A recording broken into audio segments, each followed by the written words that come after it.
प्रदेश कांग्रेस अध्यक्ष करण माहरा ने कृषि मंत्री गणेश जोशी से 3 सवाल पूछे हैं, जिसमें उन्होंने प्रदेश के किसानों की बदहाली पर निशाने पर लिया। करण माहरा ने कहा कि कृषि मंत्री के अपने विधानसभा में 1.5 करोड़ रुपए के घोटाले हुए हैं। इसमें 3 लोगों को सस्पेंड कर इतिश्री कर दिया गया।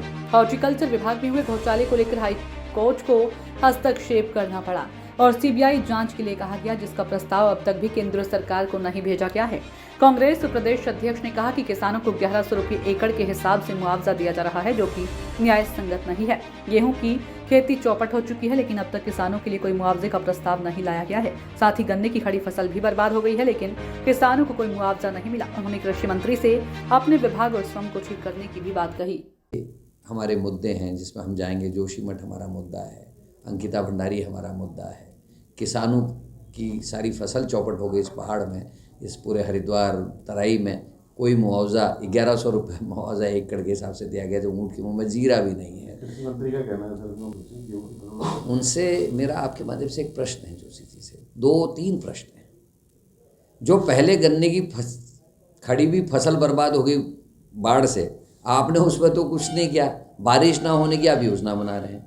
आपके 2 विभागों में इतने बड़े घोटाले निकल के आ गए। हॉर्टिकल्चर में आया, जिसमें हाईकोर्ट को कहना पड़ा कि सीबीआई की जांच। आज तक आपने सीबीआई जांच का प्रस्ताव तक नहीं भेजा केंद्र को।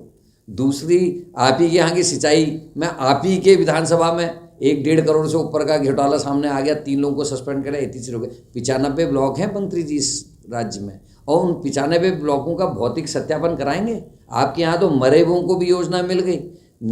पढ़ने लिखने वाले के अंग्रेजी में दस्तखत हो गई, योजना चले गई। तो हजूर अपने डिपार्टमेंट ठीक कर लीजिए और ख़ुद को भी ठीक करिए।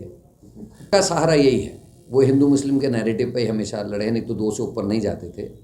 उनको 2-3 मेरे प्रश्न उनसे हैं। एक तो अभी तक राम मंदिर का शिलान्यास नहीं हुआ है, तो निश्चित है कि प्रसाद नहीं आया होगा। तो जो चावल बांट रहे हैं, वो पीला चावल घर घर, वो कहाँ से आया भाई? ट्रेनों से आना पड़ेगा पूरे देश के लिए, तो इतना तो अयोध्या से आया नहीं है, कोई लाया भी नहीं है। और मेरी जानकारी कि लालाओं के यहाँ से जो है चावल खरीदा जा रहा है, उसमें हल्दी में उसको रंगा जा रहा है और घर घर भेज दिया। अरे उद्घाटन तो होने देते। आपने अपने कार्यकर्ताओं को ये नहीं बताया गलती से कि कितने तारीख के बाद बांटना है। आपके कार्यकर्ता पहले बांट चुके उसको मोहल्ले में। तो अभी तो रामलला के दर्शन ही नहीं हुए, अभी पूजा अर्चनाएँ नहीं हुई, यज्ञ नहीं हुआ, वो चावल कैसे बट गया? ये प्रश्न मेरा इनसे है। दूसरा, सनातन धर्म में गंभीरता से मैं कह रहा हूँ इस बात को, मैं खुद सनातन धर्मी हूँ। सनातन धर्म में आदिगुरु शंकराचार्य ने व्यवस्था दी है कि 4 मठ उन्होंने डिसाइड किया कि 4